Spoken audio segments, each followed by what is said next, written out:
Thanks for tuning in. If you haven't seen the previous part, click the sticker above to catch up.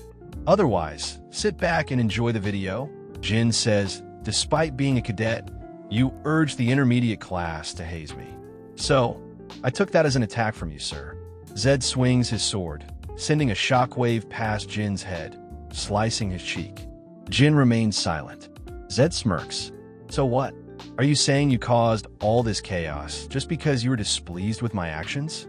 Jin shakes his head. Except for the fact that I wasn't displeased at all. Yes, sir.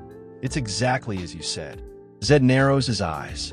Then why did you cut a cadet instead of aiming your sword at me? Jin replies calmly, because I can't beat you yet. If I thought I had even a sliver of a chance, I wouldn't have targeted Cajun or the Tana brothers. I would have cut you instead. Zed chuckles. So, you either don't value your life or you're overestimating your worth as the patriarch's son. Not at all, sir, Jin says. I just believe that blindly accepting oppression simply because my opponent is stronger than me does not align with the values of Run Candle. Zed raises an eyebrow. Are you saying that life can be taken in an instant, but honor lasts forever? He grins. How foolish. Then, he bursts into laughter. Very foolish, but gutsy. You've made your uncle very happy, he says, his laughter echoing through the training ground. All right, I'll acknowledge it. You're worthy of living on as a Run Candle. All of you, remember what you saw today. Zed shouts to the cadets. You witnessed Run Candle itself. What this brat displayed is our true nature as sword demons. We fight every day. Never forget that. You may disperse for now. Training will start tomorrow. The cadets respond in unison. Yes, sir. Haytona clenches his fists. Damn it. Jin steps closer to the Tana brothers. As a younger brother, let me give you some advice. Right now, you might fear our older siblings more than anything. But do you think that'll always be the case? Don't just focus on what's in front of you.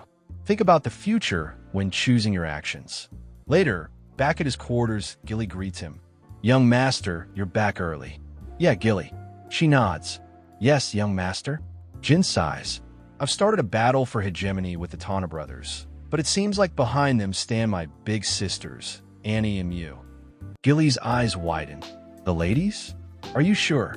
Yes. I cut down a cadet aligned with the Tana brothers, but after looking into it, he was actually part of my sister's faction. Thanks to my brother's mistake, Cajun is now officially considered part of the Tana brothers faction. Annie and Mew are going to be furious when they find out. To begin with, there's no way the Tana brothers would have had a 5-star knight as an underling. They normally only take in people weaker than them. Gilly frowns. But the ladies are already acting as flag bearers. It's an unspoken rule that flag bearers only fight against other flag bearers. Jin smirks. It's fine. The fact that they're trying to keep me in check is actually good news. I dealt them a serious blow today, and they can't come after me directly since they're flag bearers. The most they can do is use their authority to change my mission schedules and increase the difficulty. Basically, they'll try to get me hurt or killed. Gilly's expression hardens. That's dangerous. Jin shakes his head. Not necessarily. High-difficulty missions are mostly solo, which means no one will be watching me. That gives me the freedom to use all of my power. Gilly's lips curl into a knowing smile. So this is actually a good opportunity. Jin nods. Exactly. I should thank my dear sisters for paving the way for my achievements. Gilly chuckles, but Jin turns to his pet. Also, it won't be a problem if I take my cat with me, right? Gilly blinks. Oh my. Jin smirks at his pet. Muraken, I'm not taking you with me, though. I need you for something else. Muraken scoffs. What is it? I'll tell you later, Jin says. But until then, both of you need to stay under the radar. Gilly nods. Understood, young master. Muraken sighs, but doesn't argue. The next day, Zed gathers Jin and 2 other cadets. You 3, from now on, after morning training, you'll undergo special training at the secret site reserved for pure-blooded Run Candles. It's a privilege, but don't expect it to be easy. Understood. Yes, sir. They respond in unison. Zed continues. Our sword clan style is like tyranny, ruthless, destructive, and merciless. Battle and plundering. The personality of the run candles is directly reflected in the swordsmanship. Unlike other martial clans, our swordsmanship has no fixed forms. We have secret techniques and ultimate killing moves, but those are reserved for flag bearers. Jin thinks Annie and Mew must have shown them a hard lesson. Zed smirks. Run candle swordsmanship is formless. No set techniques, no formal stance. That's what separates us from other clans. Do you know why our clan's swordsmanship has no form? Jin raises his hand.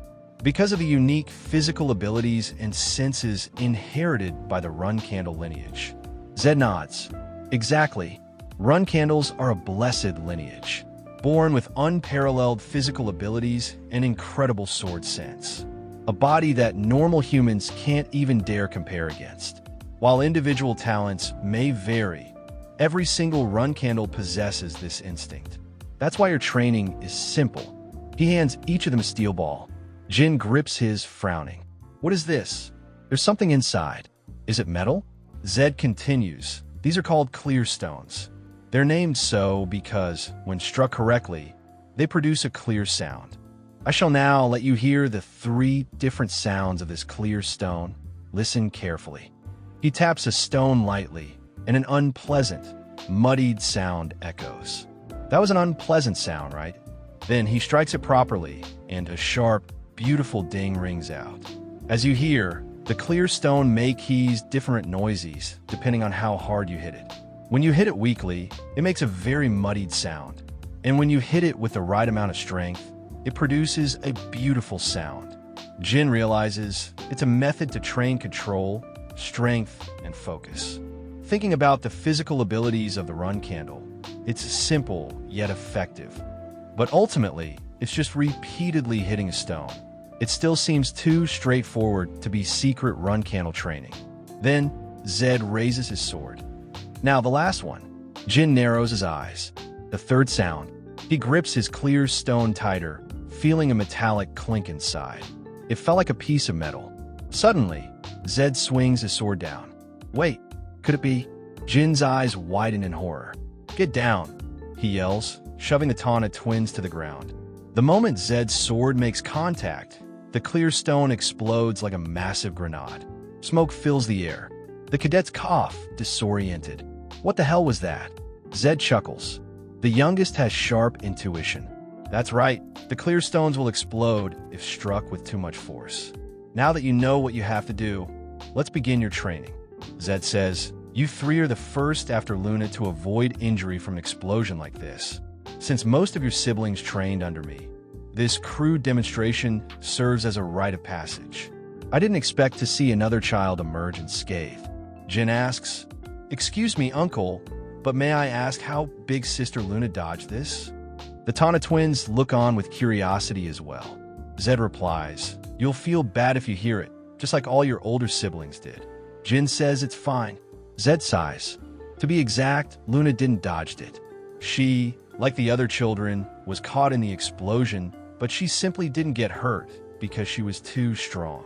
Anyway, from today onward, the 3 of you will strike the clear stones daily. Jin and the Tana twins look demoralized. Zed continues, you'll continue until you can produce a clear sound under any circumstances. Understood. They all reply in unison, yes, sir. Later, at the mansion, Luna's nanny enters and says, Milady. Luna replies, thank you, nanny. The nanny hesitates before saying, about what you asked me before, milady. Luna nods.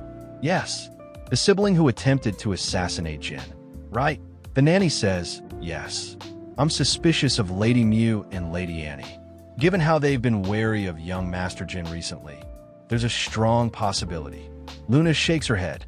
They might act recklessly, but they wouldn't be foolish enough to attempt an assassination within Storm Castle. It is strictly forbidden to engage in the battle for hegemony against a run candle who has yet to leave the castle. Furthermore, if Father were to learn of such an act, the entire house would be turned upside down. Even their lives would be at risk. The nanny frowns. Then, do you think it's possible that young Master Jin either lied or was mistaken? Luna thinks for a moment. He was only 10 at the time, so both are possible. In fact, we've been investigating for 5 years, and found nothing. She recalls Jin's guarded attitude toward her in the past. Back then, the youngest was on edge around me. It might not have been purely out of fear for his life, but rather an instinctive response. It felt like that. The nanny asks, "Shall I investigate Lady Mew and Lady Annie further?" Luna nods. "Yes, I'll leave it to you. But what concerns me more is the lack of results so far. Something about it feels off." The nanny sighs. "I should be the one worrying that you'll be hurt by your siblings again." Luna smiles faintly. "Nanny, I passed 30 years of age a long time ago. You don't need to worry about me so much." She pauses before adding, "Anyway, I wonder how Jin is doing." The nanny chuckles. "Training under Master Zed, right?" Luna nods. "Yes.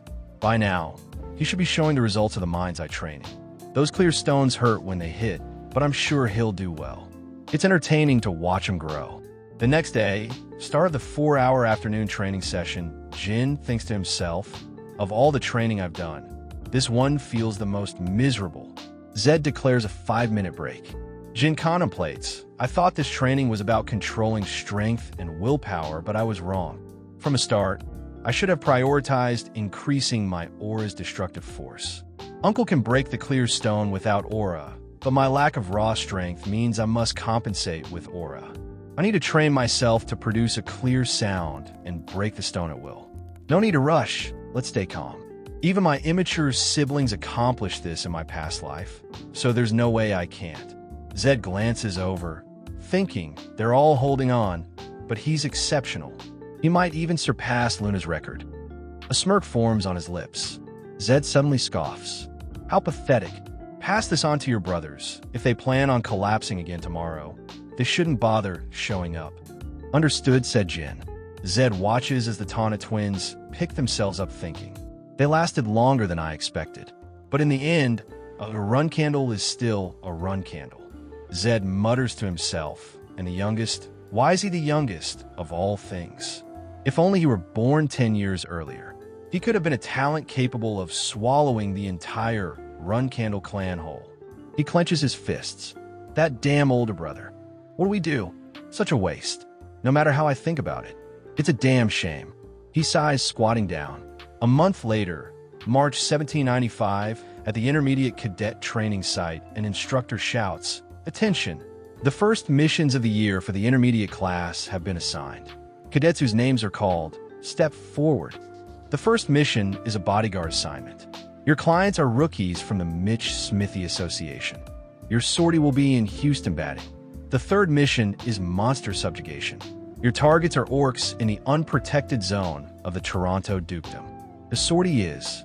The instructor hesitates before calling out, Mesa, Bellup, Scott, Tamont, Kiko, Sushin, Eddington, Sierra, Phils, and David. You 10 are assigned to this mission. There are 25 orcs in total. Orcs move in groups and fight systematically. Prepare yourselves. That is all. Petro will brief you on the details.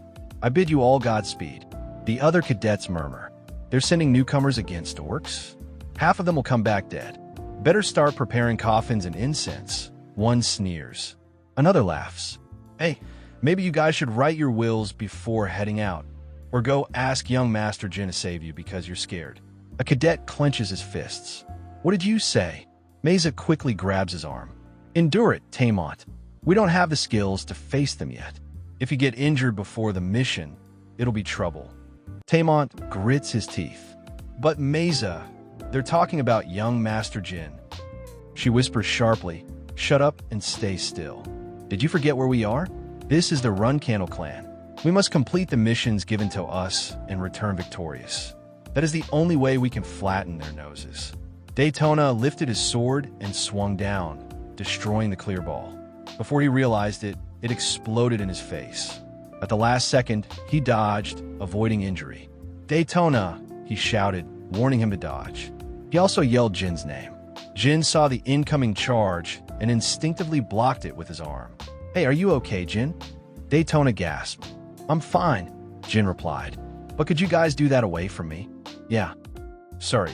They both muttered, moving their stances away from his. Jin thought to himself, it's been about a month since we started Clearstone training. Now, even they can make it explode. I thought it'd take much longer. But what was that sensation just now? It was as if he could trace the trajectory of the steel marble coming at him. It was clear, like an arrow flying straight toward him.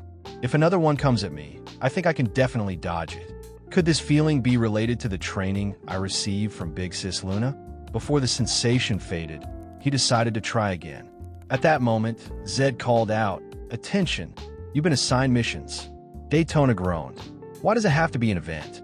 And why in the Vermont Empire of all places? I already feel nauseous just thinking about it. I hate formal wear, Daytona added. It's so stuffy. Zed smirked. Condolences, my nephews. Thanks to you, your siblings won't have to dance at the Empire's party. They sighed in unison. However, Zed continued, this might be an event, but it's still a mission. How dare you sigh about it? If I hear that kind of attitude again, I'll show you what it truly means to wish you were dead.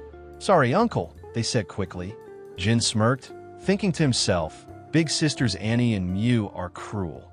Sending these two, who are terrible at talking, to a social event in Vermont? Definitely a punishment. Zed continued. It's a significant event. Even the run candles can't refuse. There will likely be powerful figures attending. Watch and learn. Yes, sir, they responded. As for you, Jin, Zed said. Yes, uncle. Your mission is an agent assassination. Your target is the master of the hidden palace Talaris's plaything. In other words, one of her lovers. Jin's expression hardened. You know about the hidden palace and its master, right? Zed asked. Yes, Jin replied. The hidden palace, a massive tower in the middle of the Western Sea. Its owner is known as the master of the hidden palace. Currently, the 51st master, Talaris Dorma, holds the alias Abyssal Spider. She's infamous for being merciless to anyone who dares to touch her lovers. The hidden palace operates independently of the run candles and the zipfuls, which speaks volumes about its strength. Zed continued. Your target is Alcaro Sendler. He's being guarded by palace agents and is currently residing in the Mammoth Lawless Zone. What? Mammoth? Daytona and Haytona exclaimed in unison. Mammoth is a place where even Guardian Knights get assigned missions. I get that Jin is good, but isn't this too much? Jin remained calm. Uncle, I have a question. The client is the Sendler clan. Is it really true that they requested the assassination of their own kin? Zed nodded. That's right. They tried everything to bring him back, but they all failed.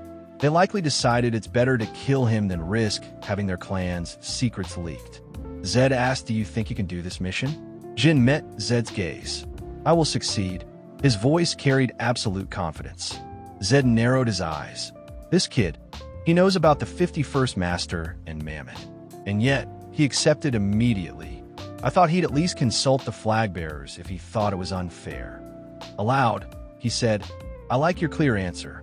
All three of you depart in 2 days. Daytona and Haytona blinked. Uncle, Jin's really going to Mammoth. There's no reason to stop him if he's willing, Zed said firmly. Evening training is on hold until after your missions. Focus on personal training instead. Yes, uncle, they responded. Later, Haytona pulled Jin aside. Jin, what? If things get dicey, just reveal that you're a run candle. That way, no one will dare mess with you. Jin smirked. I'm shocked. Are you actually concerned about me? They scoffed. When have we ever done that? Right, Daytona said dryly. We just don't want you to die before we crush you ourselves. Jin says big brothers by the time I get back. I hope you guys will have made up your mind. Jin struck the clear ball, producing a crisp, ringing sound that left the twins stunned. Whether you prefer me or our big sisters. Zed turned to them. Haytona, Daytona. Yes, uncle. Like Jin said, prepare yourselves. Don't challenge someone until you're truly strong enough. If you want to live long, that is. He smirked. 2 days later, Jin's faction gathered. Young master, we heard you're heading to Mammoth, the lawless zone. That's right. But young master, your hair. It's blonde. It's a disguise. No one can find out I'm a run candle. I see. Jin nodded. You guys are on a different mission. You'll have to take a separate transfer gate and go through immigration procedures. You have a subjugation mission, right? Yes, sir, Mesa confirmed. You all look gloomy, Jin noted. What's wrong? It's nothing, sir. Metsa hesitated. We did want to bid you farewell before you left. Why a farewell? Jin asked with a smirk. This isn't the last time we'll see each other. Metsu sighed. Well, if our luck is bad, at least one of us might not make it back. Then worrying won't change anything, Jin said. Focus on your mission. I will come back alive. His confidence was unwavering. So don't get hurt while worrying unnecessarily. Bellup straightened. Yes, young master. Please be careful. Will do. See you all again. Muraken chuckled. You have some cute friends. Jin grinned. Right? So please protect them. Muraken scoffed. Huh, do you even need to ask? I am the great black dragon. Before he could finish, Jin cut him off. And don't be obvious about it. Muraken clicked his tongue. Rotten brat. You should be even more careful. Don't let your disguise slip while your guard is down. Got it. As Muraken turned to leave, Gilly sighed. With Lord Muraken gone too, it's going to be quiet for a while. Jin smirked. Think of it as a vacation. I'll bring souvenirs on my way back. Still, Gilly's concern remained. An assassination against the master of the Hidden Palace's lover. It worries me. I know you're beyond an intermediate cadet's level, but Mammoth is still dangerous. Please be careful. Jin smiled. I will. I'll be back soon. In the Mummet lawless zone, a land where the worst of criminals gather, a man walks into a pub and shouts, Hey scumbags, I'm new in town, so why don't you say hi? Someone scoffs. Well, look who it is. Aren't you on the run again? This sanctuary for lawless criminals radiates with raw, untamed energy. The door creaks open and everyone turns. Jin walks in. The place is so barren and hostile that even weeds refuse to grow. One of the criminals glances over and mutters, Do we actually have a new guy? Jin approaches the bar, flicking a coin. Cold water and something simple to eat. The room falls silent for a beat before laughter erupts. Look at this guy, one sneers, walking in here like he owns the place. A burly man steps forward, cracking his knuckles. Aren't you acting mighty bold for a newcomer? What are you, a renegade X9 Star Knight? He sneers. Listen up, newbie. If you're new to Mummet, you ought to learn the rules. Now, get on your knees and start licking my boots. Splat. Jin slashes the man's throat in one swift motion, then calmly turns back to the bartender. How long are you planning to make me wait? For a moment, silence hangs in the air, then laughter breaks out. He actually died. One criminal cackles. I figured that'd happen one of these days. Jin thinks to himself, like Master told me, this place is full of certifiable lunatics. To be accepted by these criminals, you have to demonstrate both skill and guts. She's been a great help in my past life, and in this one. One day, Master, I hope I can repay you. The bartender slides a glass of water and a plate of food toward him. Didn't poison it, he says. Jin smirks. Poisoning is prohibited in this town. I know that much at least. The bartender raises an eyebrow. You're surprisingly knowledgeable for a kid. Got family here. Jin slides a gold coin across the counter. That's none of your business. The bartender pockets the coin. So, what are you looking for? Drugs? I got a killer product flying off the shelves lately. Or are you searching for someone? The latter, Jin replies. By any chance, is there someone here who goes by the name of Hister? The bartender shakes his head. No, I'm certain of that. I see, Jin says. Then, can you recommend a place to stay? Preferably one not crawling with bugs. There's one that fits your standards, the bartender says. An inn called the Moonlit Well on the west side of the city. It's where the kings of Mummet stay, so you won't have to cause a scene like you did here. Late that night, at the Moonlit Well, Jin approaches the inn, thinking to himself, Alcaro Sendler, the trash son of a noble count, grew up sheltered, knowing nothing of hardship, obsessed with pleasure and indulgence. He has nothing but his lineage and his pretty face. A textbook scumbag, weak to the strong, strong to the weak. He's probably hiding in this city to get the attention of the master of the Hidden Palace, who's preoccupied with a new lover. He exhales. This is the only inn he'd be at. Jin recalls what the bartender said earlier about a new drug in Mummet. There's a high chance he's holed up in his room, drugged out of his mind. And since he's one of the master of the Hidden Palace's lovers, he's bound to have bodyguards. I should assess the situation from the lobby first. Just as he's about to step forward, A voice yells from across the room. Why the hell not? You had no problem getting me some yesterday. Jin glances toward the commotion. Well, what do you know? Looks like I found him already. A guard stands firm. We can't let you have any more. Alcaro clenches his fists, his body trembling. Damn it. Come on, I'm begging you. I won't last another hour without that stuff. No can do. Sir, our job is to protect you, not spoil you, the guard replies. Shut up. I don't want to hear another word. So stuff it. Alcaro snarls. If you don't get me more right now, I swear, once my honey gets back, it'll be off with your heads. The guards sigh in unison. Alcaro glares. How dare you sigh in front of me? You filthy peasants. I am of the Zenler clan. Before he can finish, one of the guards punches him hard in the stomach. How much longer do we have to put up with this bastard? One mutters. I wish he'd just overdose and die. Be quiet. Another guard warns. Our job is to follow orders, not emotions. Jin observes the scene. The guards seem to be at least 6-star martial artists. Killing Alcaro himself will be easy. The problem is escaping afterward. He considers his options. Poison is taboo in Mummet. If I assassinate him that way, the entire city will come after me. But his guards will make a direct attack risky. A plan starts forming in his mind. All right, I made up my mind. The next day in Mummet, a woman walks through the disheveled streets, accompanied by a group of guards. How many men does he have? She asks. 6, my lady. One of her guards replies. She sighs. Sorry you guys have to work so hard for that useless bastard. But today's the end of all that, isn't it? One of her guards nods. Since you came in person, things should go smoothly. She smirks. I mean, I can kill a guy like that whenever I want. You said he's at the Moonlit Well, right? Let's go. Good news should always be delivered quickly. Yes, my lady.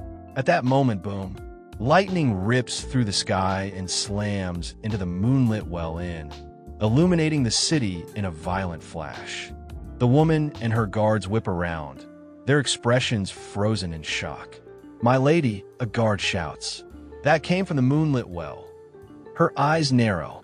What the fuck? She mutters. Seems like I picked a bad day. Thanks for tuning in to No Limit Recaps. If you enjoyed today's recap, smash that like button, subscribe, and hit the bell icon to avoid missing any of our future videos. If you want this manhwa's next part, drop it in the comments. Got a favorite manhwa or a series you want me to cover next? Drop it in the comments below. Your suggestions keep this channel growing. You can also join our Discord for more updates, sneak peeks, and manhwa discussions. Until next time, stay limitless